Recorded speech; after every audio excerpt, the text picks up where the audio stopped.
Senhor presidente, senhoras, senhores senadores,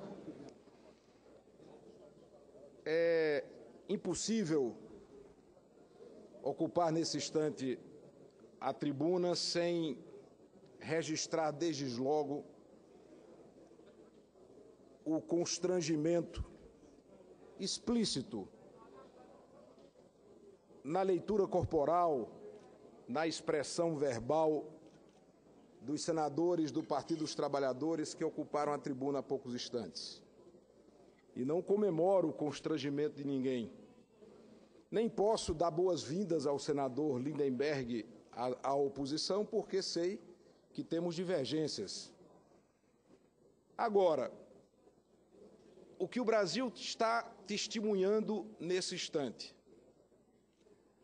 nada mais é do que a consequência de um conjunto de atitudes praticados pelo governo do PT que trouxe o Brasil à situação caótica que nós vivemos hoje. O quadro recessivo, a queda do emprego, do poder de compra, a volta da inflação, e não vou falar sequer aqui hoje nos desmandos éticos, nos graves episódios de corrupção que chocam o Brasil e deixam a nossa população revoltada. É essa a expressão mais adequada para esse instante. Há um sentimento de revolta no povo brasileiro que se sente logrado, enganado por tudo aquilo que foi dito durante a campanha eleitoral pela presidente Dilma Rousseff do PT, que em vários debates, na propaganda do horário eleitoral gratuito, disse repetidas vezes que se o senador Aécio Neves fosse eleito presidente da República, estaria adotando medidas contra o interesse do trabalhador brasileiro. Vejam só, hoje a bancada de sustentação do governo vem defender o indefensável. Porque se tivermos o mínimo de respeito aos nossos eleitores, se tivermos a menor consideração que seja ao voto que recebemos para que estejamos defendendo os nossos estados, é óbvio que vamos votar contra essas medidas. Vamos votar contra porque o governo é o único responsável pela crise que o Brasil vive. E ninguém quer que o Brasil esteja numa crise perpétua, numa crise prolongada. Nós queremos que o Brasil saia da crise. Mas os caminhos que o governo da presidente Dilma Rousseff do PT aponta para tirar o Brasil da crise é punir o trabalhador, é castigar a força laboral desse país. Não é justo, não é correto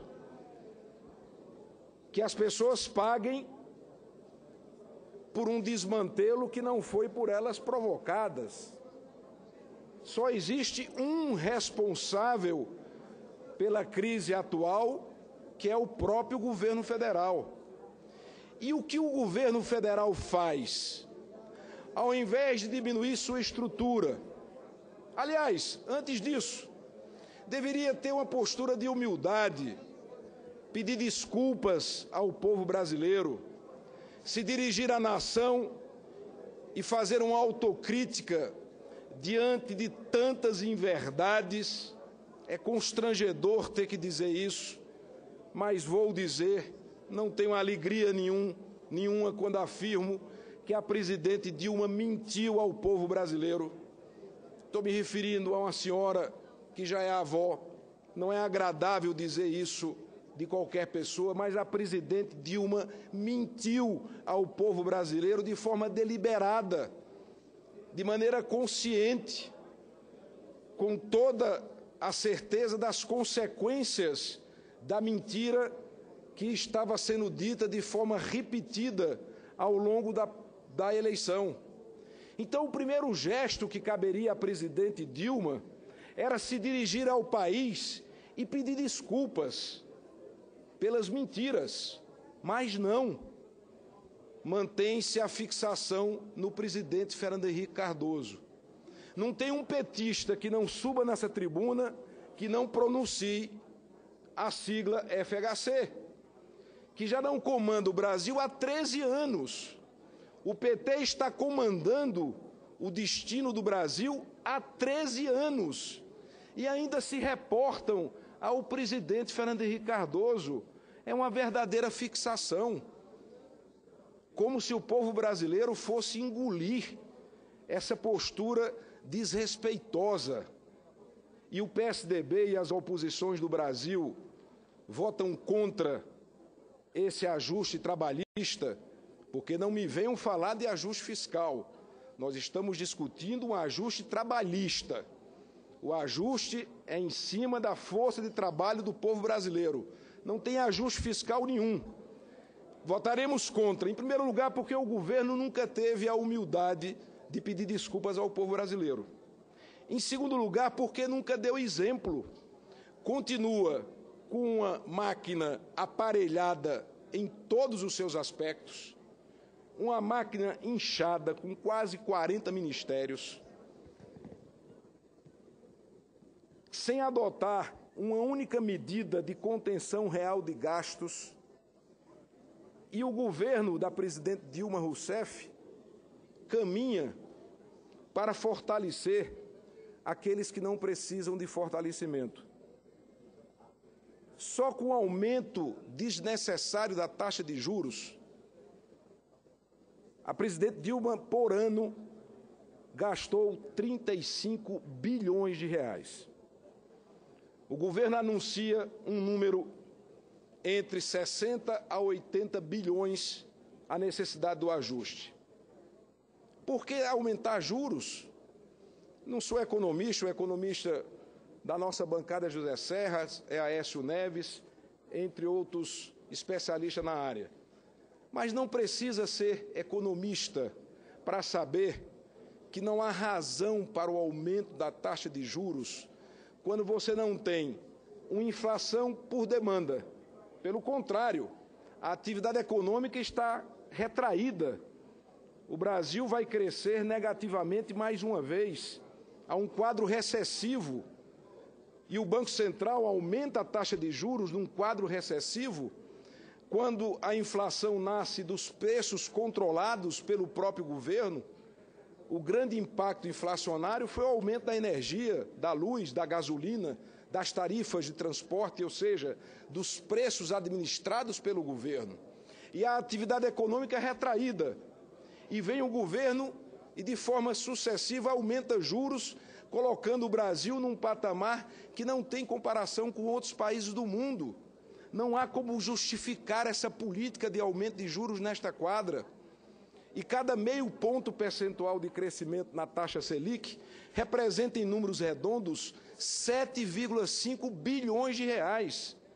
Então vejam que o governo do PT vem fazendo com o povo brasileiro. Aumenta a taxa de juros e retira direito dos trabalhadores. E não venham me falar dessa exclusividade de defesa dos trabalhadores brasileiros. A primeira forma de defender o trabalhador e o povo brasileiro é não mentir à nação. É não mentir. Quando você mente para uma sociedade inteira, como foi feito de forma deliberada na campanha passada, você leva ao engano milhões de pessoas que votaram acreditando que o Brasil vivia às mil maravilhas. Mas todos os números dos principais programas de capilaridade social do governo federal apontam claramente para uma manipulação eleitoral sem precedentes. E aí, senador Aécio, eu tenho que talvez constatar, vendo esses números, que talvez fosse impossível para Vossa Excelência vencer as eleições. Se não vejamos, o FIES, em 2013, foi de 7,5 bilhões. Em 2014, no ano eleitoral, passou para quase 14 bilhões, o dobro de um ano para o outro. No Pronatec, não foi diferente. Em 2013, 4 bilhões, em 2014, 5 bilhões. Vamos agora para os dois itens tema dessa medida provisória. O seguro-defeso, peço atenção do plenário, o seguro-defeso, em 2013, foi de 598 milhões de reais.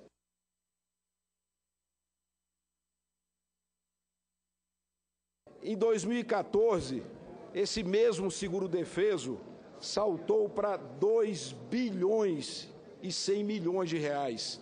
4 vezes.